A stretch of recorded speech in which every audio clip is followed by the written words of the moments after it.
right, guys. When you think of venture capitalists, what do you think of?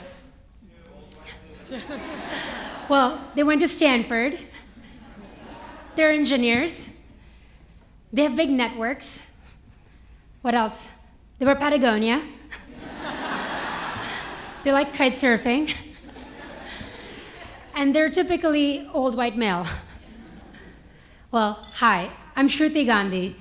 I started Array Ventures. I went to a no-name school. I moved to this country without any network from India. And the whole reason I started Array Ventures was to invest in awesome founders that do deep, that give me a big applause here. I need some energy. Thank you. I've never done this before, so please stay with me. So I invest in founders, awesome entrepreneurs who solve problems in AI, ML, and big data. So I want to step back and tell you how I did this. This is my dream come true. I don't usually talk to a lot of people. I talk to a lot of founders one-on-one. So again, I would love your cheers once in a while. I'm shameless. So let me tell you a story. In 2010, I decided to start a company. I was in Chicago. The company was called Pensieve. It was based on Harry Potter, where Dumbledore picks out his memory and puts it in a bowl called Pensieve, so Harry can look through his past. That's what my company did. It looked through your social past to help you make better connections in the future. Sounds like a good idea to me, right? We all face these problems, and I thought it was really important for someone to solve this. At the same time, a lot of founders were solving this problem, and they were raising a lot of money. I, on the other hand, with my co-founder, both of us technical, couldn't raise a penny. Mind you, I went to a top engineering school at Columbia for my master's in computer science. That's where I met my co-founder. And I went to business school at UChicago.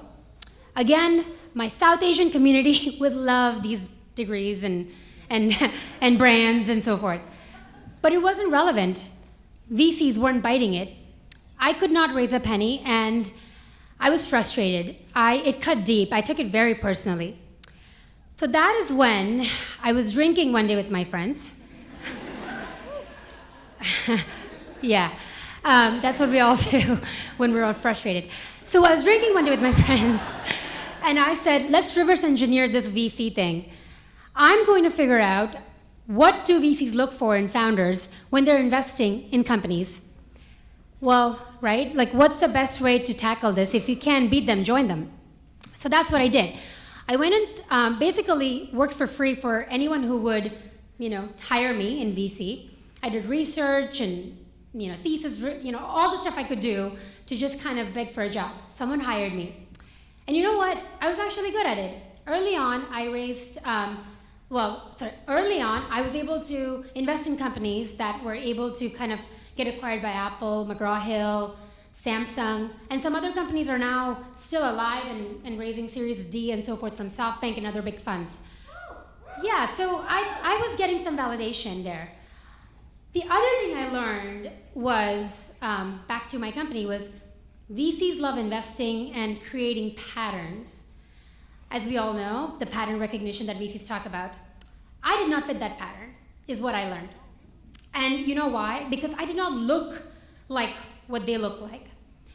And that is when I decided, again, drinking with my friends, that I was going to change and break that pattern. I am going to create a fund that invests in people like me, which is when, in 2015, Array Ventures was born. And since then, I've invested in 15 companies. I'll be investing in 15 more, again, in the enterprise space, in AI, ML, big data space. So if you want to raise money, please reach out to me on Twitter at @Shruti. Shameless, as I said. You learned the hard way. So that's when I decided to raise my fund. But now that's when it brings me to this, how the fuck am I going to do this? Sorry for the swear. So I had no clue. And investors in funds are not like investors in companies. They do not want to be found. There is no database. if there is a database, you pay a lot of money for it. I was not going to do that. I didn't have money. So that's when I said, what am I going to do to make this work? And I went back to my roots of just going out and reaching to as many people who could help me and had remotely anything to do with raising a fund. And you know what? When I reached out to them, they gave me their time and advice. And you know what? I didn't take that lightly. I thanked them. I thanked them with knowledge, network, insights, anything I could to really help them out. So that's when they noticed me. They believed in me. They introduced me to some of their other friends. And you know what? I think that was the beginning. People started to know my name. I started creating a reputation. They started saying that they started believing in me because I was believing in myself. Isn't there a phrase that says that the universe conspires to those who dream? So that's what happened. When I put my intent out there, people started to help me out. And then early enough, a lot of people started to express interest in investing in the fund. To take a step back, I still didn't know what I was doing. And so I was nervous. And I didn't know if I should even take them seriously. So I didn't.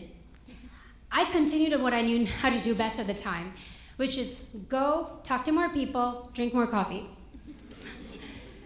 I continued to do that for a while until one day I ran out of runway and I said, you know what? I have to test this. I have to see if people really are serious about what they say. So then I went to my lawyers and I triggered an event when people who were expressing interest in me, I started to, I'd kept them lukewarm. I started to send them paperwork. I said, guys, here it is. I'm ready to go. And most of them converted, to my surprise, delightful surprise. Again, and then not only did they convert, they actually brought their friends in. That's how investing works. When someone likes you, they want to talk to their friends about it, they want to talk at cocktail parties about it, and they invested in me. That is how Array Ventures was born. And I have to say that I'm still in shock that I'm here today, sharing my story with all of you. Hopefully it's inspiring. But if I were to give an advice to my younger self, I would say two things. Be determined and don't stop dreaming. Thank you.